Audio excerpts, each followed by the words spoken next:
Well, investors can look forward to another batch of retail earnings on Tuesday. And then, of course, we've got Black Friday and Cyber Monday coming and the whole holiday season. According to a new Deloitte survey, spending is projected to increase 13% from last year, reaching new highs.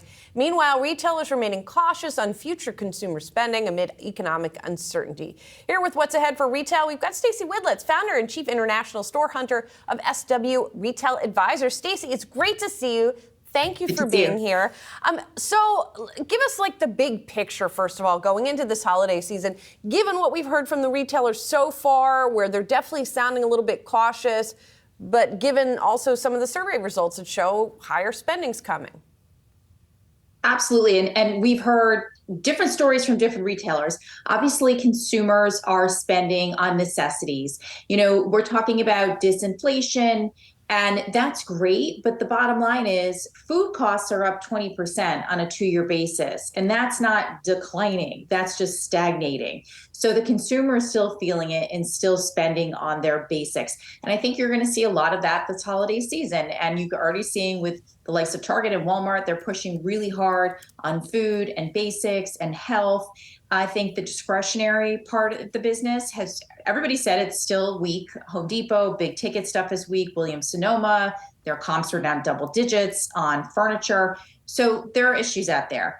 But, you know, clearly these stocks have rallied, and particularly the underdog retail stocks have rallied 15 to 30%, some of them, because expectations are low and also inventories are really lean, very clean going into holiday. So I think investors are giving a pass to the retailers for perhaps disappointing sales as long as their margins are intact. And Stacey, so against that backdrop, we got Black Friday, Cyber Monday coming up here. What are you expecting there? Oh yeah, my 2 favorite days of the year. So I think, you know, again, as we see inventories super lean across the board going into these holidays, I think that we might see a little less promotions across the board than usual. You might see a little more up to 40% off rather than 40% off everything. But some retailers and some brands, as usual, take the opportunity to throw a 20% off to get the consumer interested, to get them in the store or online to buy other things. But again, I do think this year that mix shift toward necessities will continue. Stacey, when you look at who's doing it right now, or maybe is it the intersection of doing it right and being in the right place in terms of just what consumers want right now, is there an example or examples that you can think of? Sure, there's several, but you know, Walmart comes to mind. They reported comps that beat and the stock traded down 8% because they've really had the wind at their back because inflation that's been up high singles, food inflation, double digits over the past 2 years has been driving their comp naturally. So that's been a huge tailwind for them. That's coming to an end. And they talked about that. And at the same time, you know, discretionary hasn't picked up yet. So I think the guys who had this food exposure, things are going to get tougher for them. And also you look at, you know, the likes of Target. So their comps were down. Their traffic continues to be down.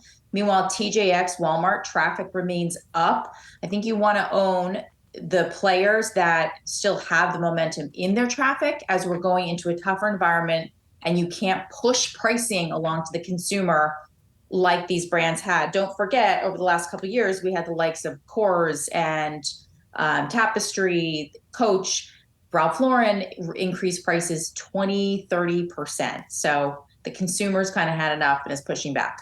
And let me ask you, Stacey, you know, when we talk about the consumer, there's, you know, different types of consumers. Some analysts have said, listen, they think you're now looking at a real low-income consumer recession because they're looking at things like savings and credit quality deterioration. They're looking at confidence. Is that what you see?